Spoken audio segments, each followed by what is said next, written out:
few months. Yeah.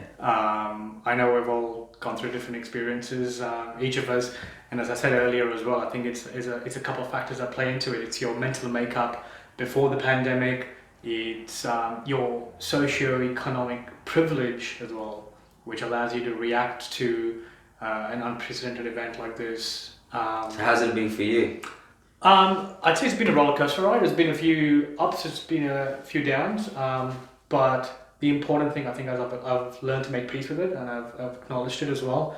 So obviously, from a business point of view, I went from being, the guy who's doing weddings for 10 years to unemployed overnight. Yeah. And I don't think that hit me maybe until about a few months ago, because I think I was in need of a break, because I've been working in the wedding industry. Yeah. Yeah. For those that don't know, like Rohan's got his own business, Stuck in the Moment, as a wedding photographer. Just doing wedding events in general, and we're lucky enough to have him do ours, and that's how we became really good mates, and we've been friends ever since. So obviously it's affected that aspect of your life, and how have you kind of managed that? How you've kind of like found the positive? Obviously, you got to find the positive out of it. So because especially now, from what you've told me, is usually the busy periods, right? January, February, March, or onwards to April. So how have you kind of dealt with? Obviously, because of the COVID restrictions, you can't have weddings and whatnot. So how have you dealt with that? Yeah. So the silver lining for me has been that majority of the couples whose weddings couldn't go ahead this year have decided to postpone their wedding rather than cancel their wedding. And I think I've just been lucky to have couples who have been thinking along those lines, because if they cancel their wedding, obviously I'd have to refund the money and I'd be out of business very soon. Wouldn't be very sustainable. But the fact that they postponed their wedding and still deciding to have the same number of events and stuff ensures, one, that they get to have their celebrations in the way they originally intended to, even if it's meant to be next year, and at the same time I can still be part of that. Because I think a lot of it helps with the fact that the places that they booked at, they've allowed them to postpone Correct, it as well, right? For a large part, from what I know, venues have been very, very flexible in letting people reschedule their weddings at no additional cost. So that's what I think the pandemic has done to us, is it's taught us to operate in ways which we normally wouldn't operate, right? If someone would regularly ask me to postpone a wedding, you'd be like, well, I'm sorry, it depends if I'm available, and secondly, there'd be a rescheduling cost. But I think the positive out of this is that everyone's stuck together and understood that no one was prepared for this. And at the end of the day, we're all here to, I guess, do a little bit of good and do whatever we can to keep the other person happy, right? We have to get through this together. So it's been nice. I think the industry's come together pretty well. So yeah, it hasn't flustered me too much. And I think one of the biggest highlights for me is the amount of time I've got to spend with my son Yuva. So and your new dad, right? So, Yuva's 20 months old. Deepa, my wife, so obviously she just came back from maternity leave at the beginning of the year, and she just got back into work just before we all went into lockdown. So at least I had one of us employed, which was good from a financial perspective. And then it was basically daddy daycare full time, because we pulled you out of daycare, and it's been 5 months of me just hanging out with him. Great support from my in-laws as well, who we live with. But it's I think from a parent-child relationship perspective, I think the formative years are these initial years, right? When traditionally I don't think many people get to hang out with their kids, because you're obviously caught up in your 9-to-5 routine, etc. But having the flexibility of doing what I do and choosing when I do what I do has given me that time to spend with you, and it's been very rewarding. Tell me a bit about getting in the wedding industry, man. When and like what kind of got you wanting to head down that direction? Yeah, so it was a few factors actually. So 2010 when Deep and I got married. Prior to that, I'd say I was a serious hobbyist photographer. So I'd photograph the odd event, family photos, the way when you're trying to make a mark, you're the guy with the fancy camera at parties, right? They're like, oh, Rohan, come take a photo of us, you've got a nice camera there. I'd be that guy at parties and stuff. But I think 2010, the year we got married, was a landmark in terms of my perspective shifting towards taking my photography more seriously and for the first time viewing it as a possible profession. So for our honeymoon, we actually took about 9 weeks off to travel around South America, and it was my first backpacking adventure, and luckily, the first of many since then. And I think it was during that time was when I truly connected to what I liked doing with the camera, and that was to photograph people. I did plenty of that during those 9 weeks, and then a year later we took 14 months off to go back to South America because we fell in love with the place and it felt like home for us. And it was then that I truly think I decided I wasn't going back to the corporate world, and I'd do everything I can to try and make a career out of photography. And then you may or may not know that I taken a sabbatical from work, but once I went back, first day back at work, I was in a meeting and all I could see in front of me was Peruvian mountains. I could see the Amazon rainforest in my head, and I was like, I can't do this anymore. I texted Deepa, I was like, I'm resigning, I'm quitting. She goes, it's been your first day back at work after 14 months, give it a week, right? I was like, okay, fine, all right. Yeah. Later that night, it was actually her birthday on that day, so we went out for dinner, got pretty drunk, got back at 1 a.m, and I was like, I think I should resign. And because she was drunk too, she's like, fantastic idea, this is great. So we typed out my resignation letter. I think I recorded that on my little old flip phone back in 2011. And then, I sent that letter off at 1:30 a.m. Had a call from HR the following morning at 7:30 going, is everything okay? You're sending an email at 1:30 in the morning saying you're resigning. Either you're suffering from mental health issues or you've just been terribly drunk. I just said no. I was very firm about it when I woke up. I was like, I'm pretty sure I'm resigning. And that was the day I decided then to go dress as Batman to the office. Because they said, oh, are you coming in today? I was like, I will come and formally announce it to everyone. And I got my mother-in-law to stitch up a Batman costume. She didn't know what she was stitching it up for. I just told her I was at the work after party that we're going to. I went and dressed as Batman. Cost a bit of furrow for the 2 hours that I was around. It was a bit hectic. They eventually had security escort me off the premises, but that ensured I burned all my bridges, and I knew there was no going back.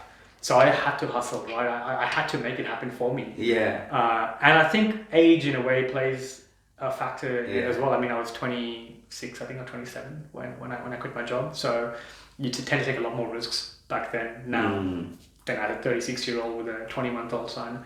I think I was a fair bit vagabond back then.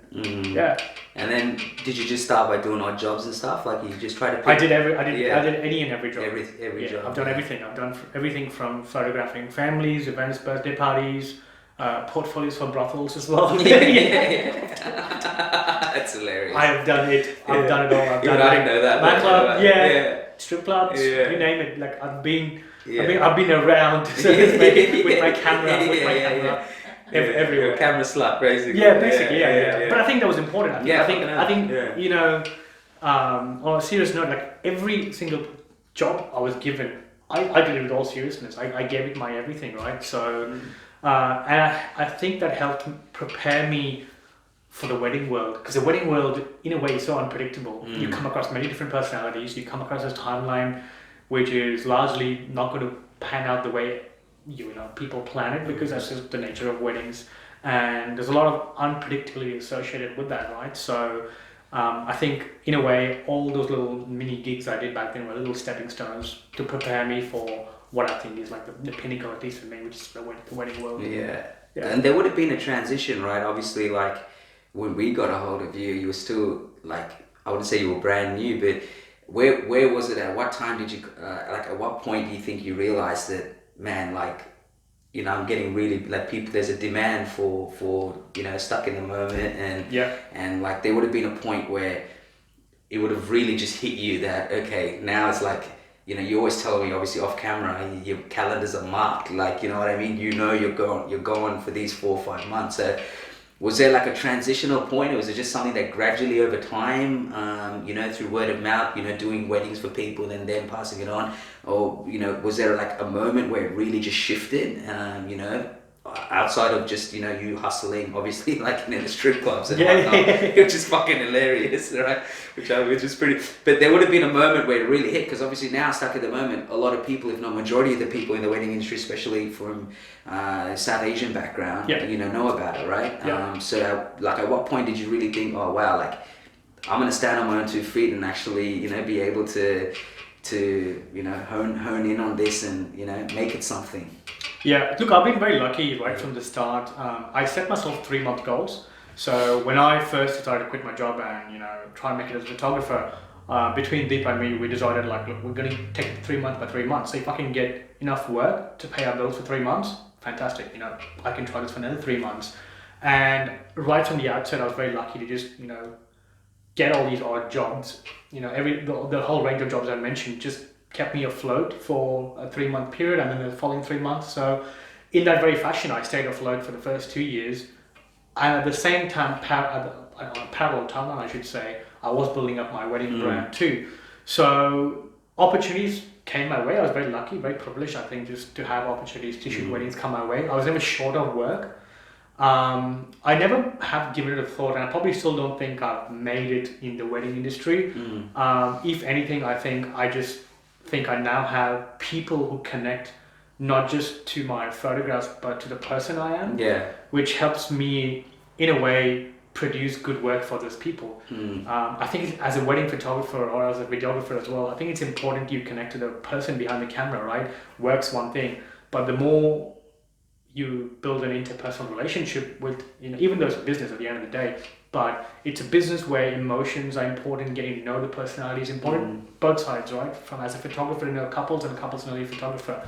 Once I figured out what kind of people it is that I wanted to shoot for, I think you put out that energy out there and then you attract people for similar energy as well. And then you just make magic.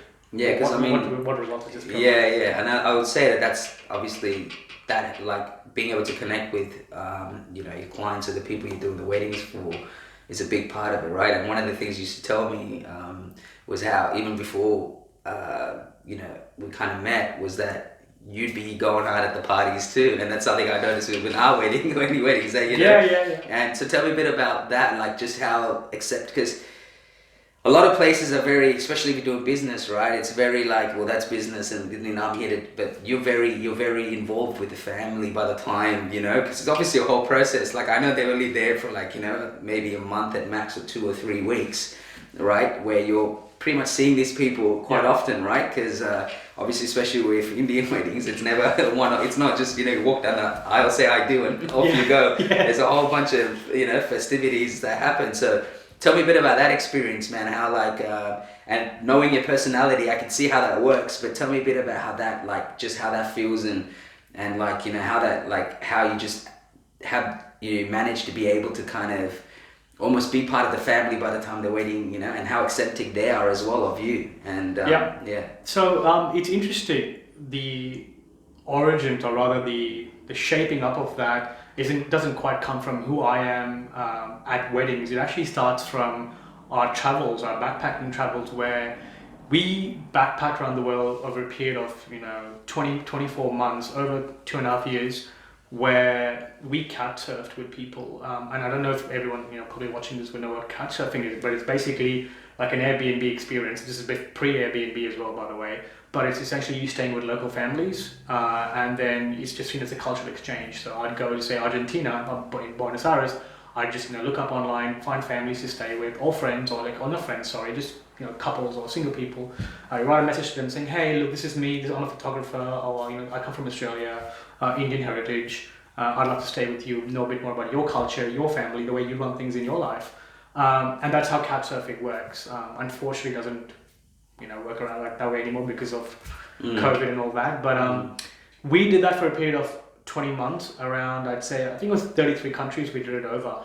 And in that time, we just stayed with so many different families that I grew an appreciation and love for the family experience. So I'd walk into my mate's house and be like, connect with everyone in that house, the mum, the dad, the grandma, because it just became an innate part of my personality to crave and look for that family experience. And I think that carried forward somehow seamlessly into weddings as well. So the moment I'd walk into a wedding household, I was curious to know who the father of the groom was, who the mother of the bride was, who the siblings were. And I genuinely enjoyed building mini relationships over that period of time with them. And I guess that also worked out well for me, because once you build that, once you break that ice, you break that wall between you and someone you've just met, they become comfortable in front of the camera. They no longer are you the guy just walking around with the camera and in front of people. They're like, oh yeah, that guy who just came over, yeah, cool. Or that guy who was twerking on the dance floor, shit, he's now holding up a camera in my face. Well, we twerked it on the dance floor already too. I was like, fuck, that guy's gonna be our wedding photographer. Well, And people just get a lot more comfortable. People become a lot more authentic and they become themselves in front of the camera. And it's just, again, it's a genuine part of who I love dancing. Right? Deepa probably gets embarrassed most times. I just go to parties because this guy's got no tap, there's no closing tap. He just let's go and then just let's go. So I'm actually all he needs is an opening, man. Give me the opening. That's all it is.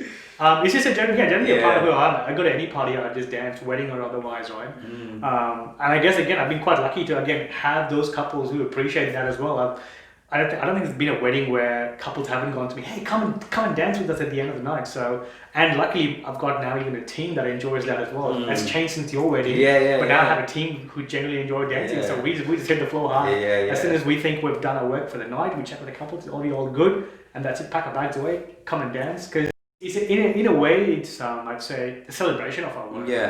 Celebrate our work. So And you enjoy, I know, hiking, and you mentioned a bit about cat surfing. So tell me a bit about that, man. That's a part of your life that I really admire, and I enjoy hearing the stories. So, you talked about 33 countries or something like that you went over. Tell me some of the experiences, some of the countries, and some of the people you met. What kind of stands out to you in that, out of those countries, like some of the experiences and kind of what's that taught you about life, but more so just about the experiences, some of the, what you would say some of the craziest experiences you've had. Because for people that don't know, you really enjoy hiking, being outdoors, and and I know that right now you're training for a marathon. For those of you who's actually come from a run. So tell me a bit about that experience, man. And I know that's a big part of who you are. It's a big part of your identity too. So tell me some of the cool experiences. So my first Alpine experience was back in 2011 in South America, on the Andes, on the Andes over there. So we did a small little trail. I think it was in Patagonia, in Torre del Paine, which is a national park, which crosses over from Chile to Argentina. And we did a little day hike, gentle 12-13K hike. And I think it was during that time that I grew an appreciation for the outdoors. And I've never been to an Alpine region. I mean, I grew up in India, the UAE, and Australia, and we don't have, feminine alpine environments around here to access. So for me, that was my first experience as a 22-year-old in the, in the mountains, snow-capped mountains, and I was just taken aback, and I was just in awe of the surroundings of these giant 5,000, 6,000 meter peaks. And that year by year got me, making time for myself to take, a few weeks off, maybe a month off, to just go and explore more and more mountains. Even during those 12 months in South America in 2011 when we were traveling, we covered the mountains in Chile, went up to Bolivia, spent tons of mountains there, in Peru and in Colombia as well. And then that carried forward to India. Even though I'm of Indian heritage, I often never knew that we have the Himalayas that run right across, the northern part of India. Because when you go back to India as, someone who lives outside, most of the time you spend using family. You see family, and then you might get 3 days off where you're like, I just want to go to the beach, so we go to Goa and chill out, right? But in the last 6 years now, I make it a point to go to India, where I divide my time between family and for myself in the mountains. And some of the experiences I've had in the mountains have been quite profound. I've met this little tribe of guides in the northeast part of India, and along with a friend of mine, we've been trekking as a group for the last 3 to 4 years consistently, and we were meant to be going even a few months ago until COVID came along. But it's that time in the mountains. It just gives you so much. It's like my meditation for me. It just gives you so much time to connect to yourself. There's no one else around. There's no distractions. And I just feel being able to facilitate a connection with yourself strongly just sets you up very well for when you actually come back to an urban life, because that's what we live in the city, right? So it just helps you decide the pace at which you want to live your life at. Because life in the mountains is so much slower. You obviously can't bring back the exact same pace, but it helps you find that little middle ground, which would work to enable a life in the city as well. So yeah, my love for the mountains is massive, and yeah, recently look, I've taken up trail running as well, right? So because I realized I don't have to head out to different countries, catch many planes, or even drive out 4 hours to be in the mountains. I could just explore my local surroundings more regularly too, right? And do it every weekend. And I've been very yeah. lucky that with time off from weddings, I've built a little routine around trail running as well. Yeah. So what about some of the families? Like I think you did mention in Mexico as well. You stayed with the family when you were doing cat surfing. Yeah. What was that kind of experience like? What are some of the memories you have with some of the families you stayed and the experiences you had? The best, because I think every time we mention couch surfing to people, they go, "What you mean you stayed with strangers?" We're like, "Yeah," and they're like, "And it was fine." We're like, "Yeah." Any negative experiences? It's funny, people always ask you about the negative experiences, and I'm quite happy that you asked me about experiences in general, because people always have that connotation going, "Do you have any bad experiences?" But they never ask you, "Did you have any great?" Or "Can you tell me about your great experiences?" And we were lucky. We just had all our experiences were brilliant, right? There was not one family or one single person that we came across that we felt uncomfortable at any point of time.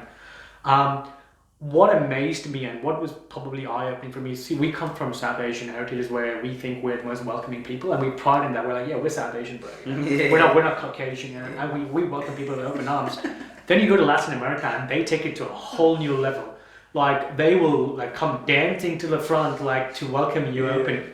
And this is the first time you're meeting them, right? So I've walked into parties with family parties, and they welcome you like they've known you forever. They look after you, they feed you, they talk to you like they've known you forever. And I think when we came back from our travels as well, we wanted to give that back. So we started we were couch surfing prior to that as well, but we changed the way we approached couch surfing, where we opened ourselves up truly to anyone who'd walk in, rather than just be like, okay, we'll host this guy, we'll see how he or she is, and get used to that. But we just welcome with open arms, put the best version of ourselves, try and emit as much positivity out there, so this person walking in automatically, even if he or she were walking in with a slightly negative mindset, would just be overwhelmed with the amount of positivity that they end up being the best version of themselves. So I think that's what those families we stayed with in those 14 to 20 months taught us, is just to embrace everyone and anyone who walks into your life with a lot of love, a lot of care, and then you get to eat authentic food too, right? Like cooked food, none of the commercial stuff. Like you'd be eating straight from the stove, right? Yeah. Pretty much, yeah. We look in that time. We only stayed in hostels. We stayed in 4 hostels over 14 months. Because that's what you do. And by backpacking, most people stay in hostels, right? But couch surfing, we couch surfed the entire time, and we spent a grand total of $800 for accommodation in a year. And that was it, because we just managed to stay with families the whole time. And the food was a huge element. You'd wake up and mama's just got these amazing eggs or toast or whatever the local delicacies in that region was. And look, I think I'm very grateful to have had that experience, and I'd love to hopefully hope that when Yuva grows up, he's going to have something similar at that time. I'm sure he will, with all the stories that he's going to hear as well, right? Look, there's a memorable story. And I've actually got a whole section of blogs as well online where I've written about each experience with families and those countries and stuff we were in. And one of the things that you've kind of recently started doing is character profiles. And tell me a little bit about that, man. I know you recently started. I watched the one on you, which I thought was awesome. So what kind of made you do that and gravitate towards doing something like that? Yeah, so I went to a film camp back in Feb this year, and I was very fortunate to come across this girl called Mel from Perth, and she was one of the keynote speakers at the camp. So, and then she put up this little video that she'd done on a photographer from Perth, and also of this little restaurateur from Perth as well. And I was blown away at how those videos didn't speak about their profession explicitly, but it was a subtle part of the video. It spoke more about the character, the people, the why they do what they do, not the what they do and how they do it, but it was a why that drives them. And I found that fascinating, to be able to, one, have the technology in 2020, as we're on video cameras today. Video cameras have become so accessible, and video in general is such a huge format of communication today, right? So I thought, to be able to portray a person in a nutshell, could have multiple benefits, right? I mean, the value is obviously out to the person because they could use it for their business, or it's just a nice keepsake to have to be able to pass on to future generations in the family. Like, if I were to make a video of you today, right, and then you say you have kids in the future, or when you have grandkids in the future, this video can be transmitted down family lines. It's like a little family heirloom I think you create. So you could look upon it in many different ways. Yeah. It could be looked upon as a family heirloom, it could be looked upon as a business profile, or just a little portrait of yourself, just for personal keepsake. So that's the reason why I started out, and I don't think I could find many people who would buy into the idea. So I thought the best way to do it was to do it myself. Yeah. It was tough because when you're trying to tell your story on yourself, being the videographer, being the lighting guy, being everything, your mind's just scattered across many different things. So it took a bit of time. It took a lot longer than what I thought it would take to put together. Yeah. I thought it would take a week. It took me 6 weeks to put that together. But no, now that's out of the way. So I've done one on my yoga teacher. Oh, nice. Who's been a significant part of my physical and mental journey in the last year and a bit. And I've got a few more gigs lined up in the coming weeks. So looking forward to that. And I think I think the current environment's given me that time and space to diversify and try my hand at something that's not weddings. I think it's useful to know that I shouldn't be having all my eggs in one basket because you don't know when that can be toppled over. I'm looking forward to seeing how my video portrait journey, where it will take me. Rather. I'm assuming. It will lead to so many different. The more you do, the more it's going to open doors, and you're going to meet different people, right? And it's probably going to inspire you to be able to create portraits of people, unique people. There's an element in there where to be able to create a portrait of someone, especially a video portrait, you need to genuinely want to know that person. It's not a matter of just taking a camera out there and asking you to tell your story, because for me to build a narrative around that, I need to know what I need to ask you everything, and I need to be able to listen to everything that you or someone else has to say, take genuine interest in that story, and you'll walk away learning a lot, not just about them, but maybe things you could use in your life as well, right? So, again, look, this interest I think has come into me because I genuinely I love hearing stories, I love meeting personalities such as yourself as well, right? And then I just thought, why not, put it into a video format and see where it goes. To kind of bring it back with kind of weddings, and what were like some of the I guess the really learning challenges that you had with weddings, and just without going into too deep, I know another really good video like you're doing with the do's and don'ts in weddings, and you were doing that for a while. That was fucking hilarious. Like and one of the things I was laughing about was the you put the hand on top of the and then you go, this is the only time, and I was laughing because I was like, I remember my brother pulled that joke on his mate's wedding, and I thought to myself, fuck, at that time I'd never heard it, so I was like praising it, like fucking brilliant. But then ever since then I've just been hearing it, I've been everybody yeah. It's like a list of 10 wedding jokes that just gets recycled over and over again. So what were some of the challenges, but what are some of the what were some of the real challenges with doing weddings? I mean, I know that, like you said, personality is a big thing, right? But then even then, like, what were some of the learnings that you had on that journey in terms of just, I'm sure you would have, with every wedding as you go on, you hit roadblocks and hurdles, right? And you think, okay, how am I going to do this? And obviously each time you're trying to be as creative as possible, find new angles, find new ways of doing things. So what were some of the real challenges in that industry, let alone for yourself, like being able to kind of bring it to life for whoever that is that you were doing it for? I think the greatest challenge for me over the years has been to not get very comfortable, because the moment you get comfortable, then you don't crave change, and if change doesn't come about, eventually you'll stagnate, because that's just the nature of how everything around us is, right? Weddings aside. And with me particularly, now having a team of 4 people, who I take with me to every single wedding, it's important that not only am I managing the people I'm shooting for, the couple and their families, but also managing my own team. I need to keep them inspired, I need to keep them motivated, I need to keep them drawn into, say, my vision or what Deepa's vision is, because Deepa edits all our videos, right? And she's got a certain vision too. So that over a period of time, and obviously, I've had a few different people work for me over the years. I don't have the exact same team who've been with me in my journey so far. Just to be able to get band people together and encapsulate them in that one vision and keep them motivated has been a challenge internally, right, over the years, and it continues to be so as well. It'll always be the case. And then from a technical perspective, the game changes all the time. Like there's new cameras, there's new lights, there's new things cameras can do with images. There's digital manipulation that you probably know both video and photo. And we're now I think at a stage where our wedding films are starting to mirror a lot of stuff we've always seen on TV and films, right? Nowadays when people watch a wedding film and they watch, say, a movie production, there's very little to separate them, especially when you look at the really good quality ones. So the challenge or the dream rather is to always keep aspiring to get better and better, so you can brand yourself as a proper movie production house and not just be told as a wedding filmmaker. So that's where I see myself going forward. I mean, I'd still love to keep doing weddings, but I do want to keep working on my filmmaking skills where I get to diversify it across a whole range of portfolios outside of weddings too.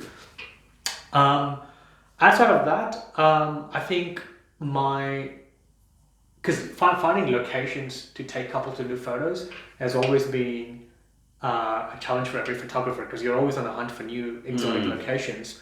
But I guess my love for... You try not to use the same locations with different couples? Yeah, I'm not a big fan of city locations, especially most of my couples come from Sydney. In the last, I'd say 2 years, I've realized why not use my knowledge of the wild that I have of Australia. I know a fair few regional areas in Australia because I go hiking a fair bit, I go trail running now as well.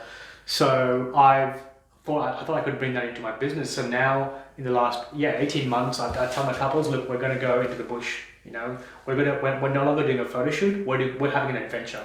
So dress comfortably, bring your little runners along as well. When we get to the spot, we'll change you up to look nice, but just come in your little trackies and stuff, and then pack your bag. You pack food, I pack wine. We'll just go and chill out in the bush for a day. So that's been nice. Like that's the fact that now people and my own mindset has extended beyond the city boundaries, has opened up all of beautiful Australia to you, right? So now I'm traveling 2 or 3 hours for a shoot out in the middle of nowhere, finding an exotic waterfall or a cliff hanging, etc. So that's been nice to be able to overcome that challenge of finding a new location for every couple. No longer am I, as I said, restricted to that little 20-kilometer city radius. You gotta have to have a need and want to explore as well. Like you as a person are gonna want to have the need to go and find new locations and explore new locations and be inspired as well, right? And the more you're inspired, it's probably way better for the couple that have taken you on board, right? You're absolutely spot on. Because if I were to go hiking or running in an area and I'm drawn to it, I spend just time visualizing somebody else in an environment, and then me with a camera in hand photographing that, documenting that person on video, right? So you're spot on. So anywhere I take my couples to, it's usually because I've been drawn to that place a lot and I see a lot of beauty in that place. And then, it's just about translating that into motion or still image. And just quickly as we end, man, tell people where they can find you and follow you and, your social media. And, sure. And like to let people know, like this is, Rohan's much bigger than just a, wedding photographer or videographer. There's so many other cool things that he does through video content. Which is really interesting. It's something refreshing too. So, check him. I mean, you can check his personal Instagram out. Obviously, he's gonna say, but just let people know where they can find you, where they can follow you, and where they can get your details. Yeah. So on Facebook, I go by under Stuck in a Moment Productions. On Instagram, there's a fair bit more of me out there. So I've actually got 3 different accounts on Instagram. So I've got my business account for weddings, for South Asian weddings particularly, which is Stuck in a Moment _AU. Then I've got a new domain I've just opened up. It just goes under my name, just Rohan Traman, and that's for commercial work and the video portraits as well that I've just started to do as well. So if you're looking to have me do commercial work or just any branding, business branding work. That's where you can find. Because that's something you do as well, right? Business branding, commercial work as well. So correct. That's yeah. So that's fairly new, and so that's Rohan Traman. And then Photo Migos is something I started on my travels, where I love to take portraits of people I come across in my travels. And I might have told you this before, but I carry a little postcard printer with me. So if I were to meet you on my travels, I take a photo of you, I would print it on the spot and give it to you. And it was a nice thing to be able to do as a gesture or as a little token to you give out to people as well. Especially in developing countries, man. Like when I was traveling across Sri Lanka and India as well, you come across people who've never seen themselves on print. To be able to take a photo of someone and then give it out to them, it just goes a long way, because that photograph becomes part of their family legacy. Again, it gets passed on through generations in their family, and they'll put it up in their little family home. And I've had people come and tell me that as well. So it makes me feel good about it, sure, but it's just nice to be able to give back something to these places you go to. I've never wanted to be that photographer who snaps up I've never wanted to be a poverty photographer, if that makes sense. I'm not a fan of people who just go there and capture a little poor man in a developing country and put it out there saying local in this particular country, right? So it's not something that sits very well with me. I'd rather meet that person, engage them, know their story, empathize if I have to, or just express genuine care. And then the best probably I can do in that particular time is to give something I'm good at, which is a photograph, right? So I like to do that. And so that account is what Photo Migos is all about. Basically a lot of just travel memories. You've really kind of separated them all in different interests, even if it's in the same field. It's all kind of a different lane, isn't it? It is because my mental makeup to approaching these things are very different, right? Exactly. There's a reason why I do this, why I do my wedding, why I do that. So I just thought and it just shows you you can do so much. I mean, you can, like you said, you can kind of branch off, whether you're an aspiring photographer, whether you're in the wedding industry. I think what you've done really well is, like you said, you haven't really sat in that one box. It's not like you enjoy doing weddings and whatnot, but it's behind the lens and what that brings as well, right? And that has kind of pushed you to kind of branch off and be like, how can I create and use that creative sense and ooze the creative soul in different ways. And I think having Photo Migos and what that stands for, and then for your travels and then for your weddings, is all just different avenues, but you're that one pillar, but you just have so many different outlooks, I guess, and perspectives on how you do things. I think that's the amazing thing about the world of photography and videography is there's no, it's boundless, it's limitless, right? It's just about where you want to take yourself. And if you genuinely have the drive to explore a new facet or a new angle to photography and videography, you can go down that lane. And there's no label, there's no compartmentalization on how far you can go. It's boundless. And it's the amazing thing about being in the creative industry is there's no set of rules and regulations that tell you where you stop. Most companies, you go to CEO and you stop there. I'm never going to be a photographer CEO or a videographer CEO, because there is no such thing.